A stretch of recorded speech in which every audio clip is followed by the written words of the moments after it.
Chapter 12. Alice Makes a Choice. Over the weeks that I was trying to find a man to build a relationship with, the relationship I had with my cat improved. As we always had, Shadow followed me about in the morning while I put on the kettle for tea, filled his dishes, opened the blinds to let the morning sun into the living room. Sometimes he settled down beside me while I read or watched TV, sat beside me while I talked on the phone, as if he was listening too. But there were subtle differences. Shadow no longer wanted me to touch him. Oh, the brush was fine. He'd always behaved in the most extraordinarily sensuous fashion when the brush came out. But I wonder if that's gonna play in later. Call in it. Uh, but he didn't welcome direct contact. Occasionally, he would put up with a hug, but he never galloped across the room and into my lap just because I'd looked up from my book. And there were no loving strolls around the house. Shadow curled up against my chest, his head on my shoulder. Although my place had a dozen windows, Shadow had never spent all of that much time looking out. Oh, if there was a noise, or if I was paying attention to something, he might have a peek.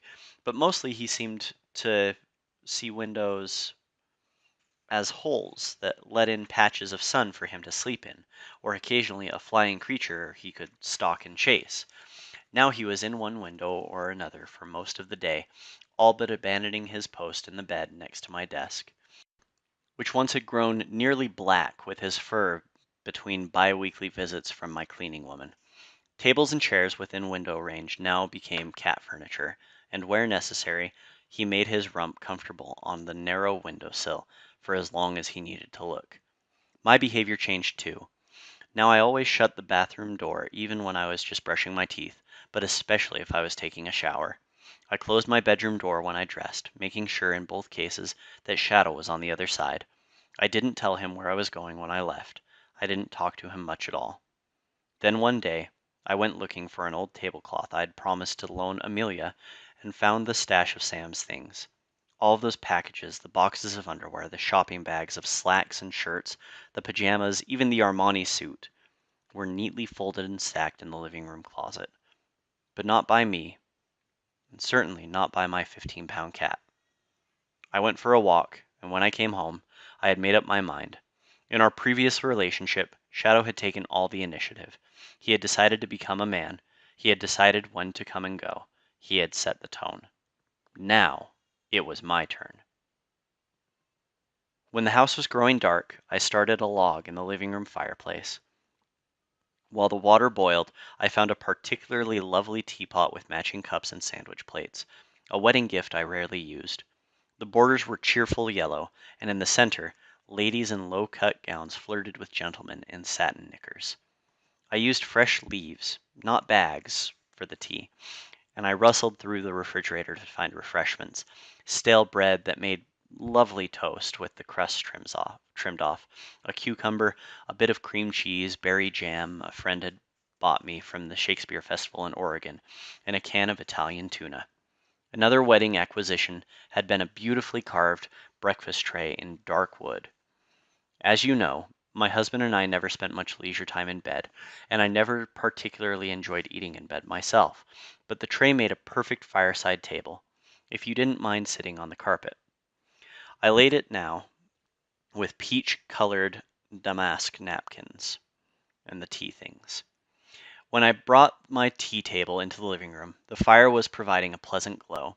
It had started to rain, and it felt very cozy to be inside by the fire. I settled myself on the floor and poured some tea. "Where are you, Shadow?" I called. A muttered reply drew my eye to the upholstered tree house, and now I could see the profile of his head and rump, his back toward me, looking out. Perhaps because of the rain and the gray and the mood of the room, I suddenly found the word I had been seeking to describe Shadow these days: melancholy. That was it. In our years together, Shadow had usually been forthright and amiable, occasionally playful and charming, and, okay, sometimes cranky or temperamental, but never melancholy or any emotion that was in that part of the color wheel. "You spend so much time looking out the window these days," I said as I nibbled at some toast. "I wonder what you see." think I read a long time ago that cats don't see the same things as people. No colors, I believe it was. Of course, then how would people know? There was a thump to indicate he'd left the treehouse, but he didn't come into view. I never used to feel bad about keeping you inside. I tried a cucumber sandwich. When I adopted you, the vet said that you should stay inside because of your flea allergy. And then there's all that traffic around here, cars rushing past all day and night, no one looking. The dogs in the park and other wild things, even an alligator in the lake for a while. So I've always kept you inside. I didn't realize how much it must be for you, how hard it must be for you. Always looking out, never able to smell or touch or go beyond the view of the window lets in. I sipped at my tea, wondering how to say what was in my heart, what it would take to let him know how I felt. You were always such a happy little cat, I said. I never seemed to have to do anything to make you happy except feed you. And now I'm wrecked it all. Now I've wrecked it all. I don't know exactly what I said or did to make you decide to try being human. I know I teased sometimes about wishing I had a real man who was as sweet as you. And I'll admit, I've always been a little lonely. I'm used to it. But now I have the feeling that you're lonely too. I'm sorry. Something changed in the air behind me.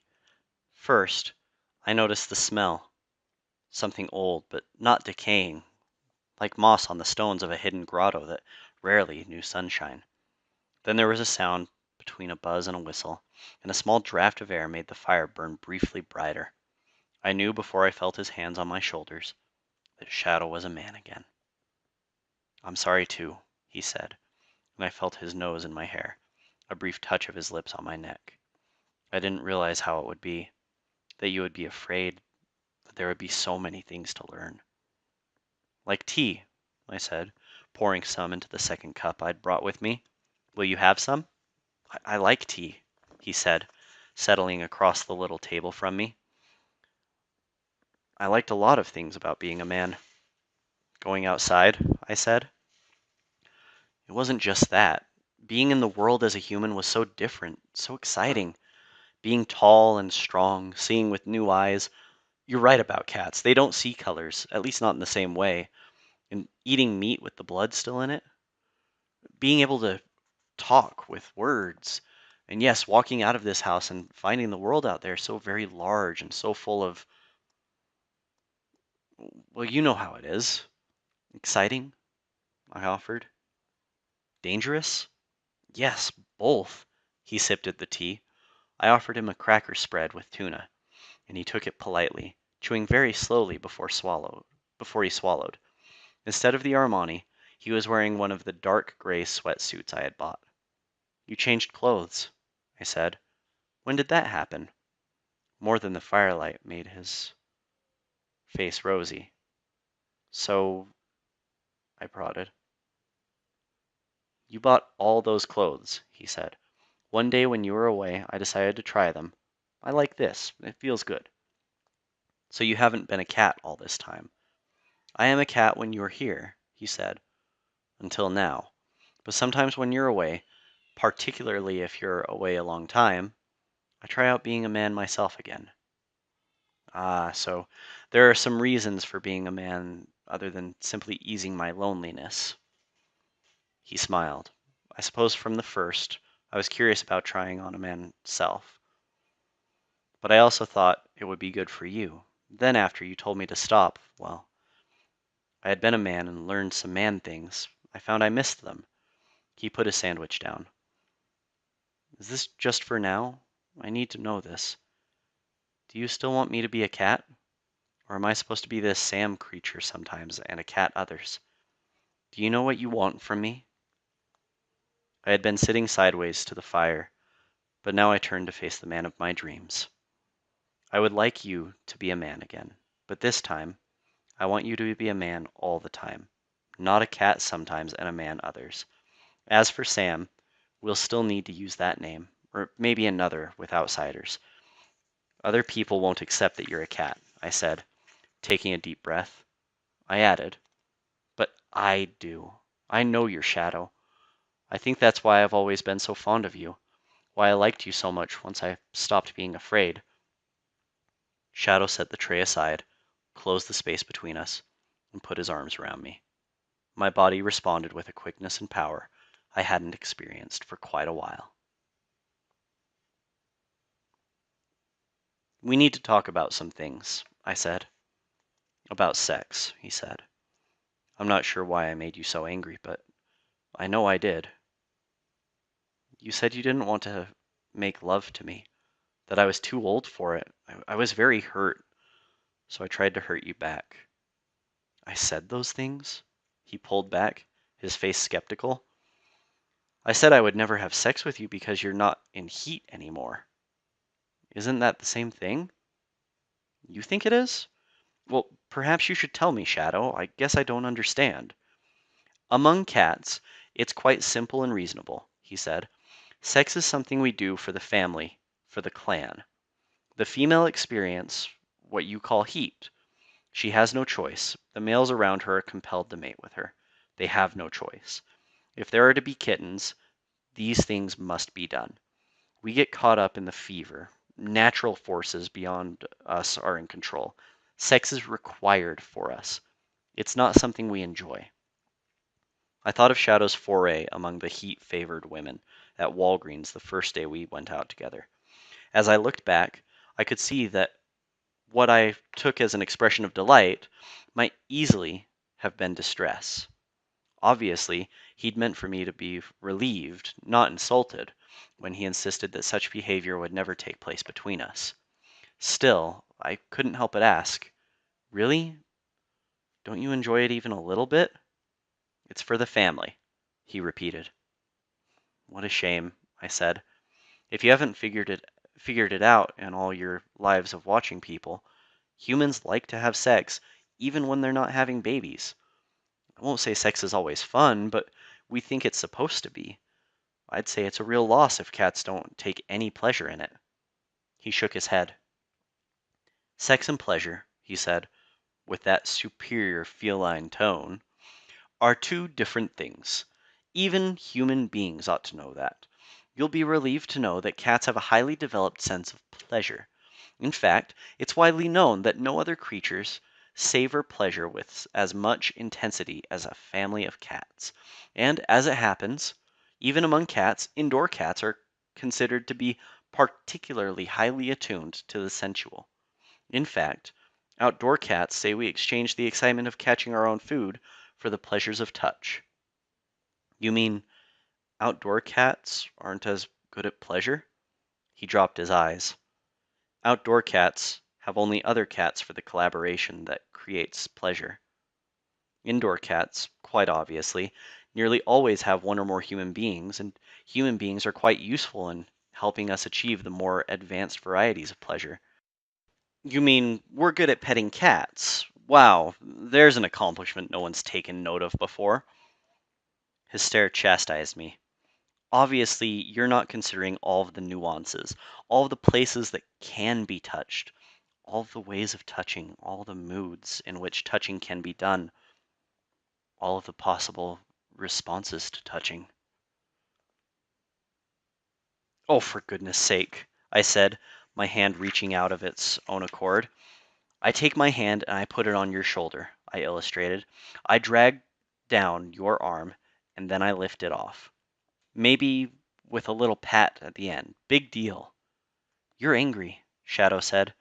Some cats don't mind being stroked by an angry hand, but I never liked it. An angry hand? I said. Of course. Now his hand reached out, pausing over my shoulder. Close your eyes first, he said. You're obviously new at this. You need to concentrate. I closed my eyes. In that instance, his hand touched my shoulder, and stroked the length of my arm. That feels good, I said, not angry. I was soothing you, trying to calm you.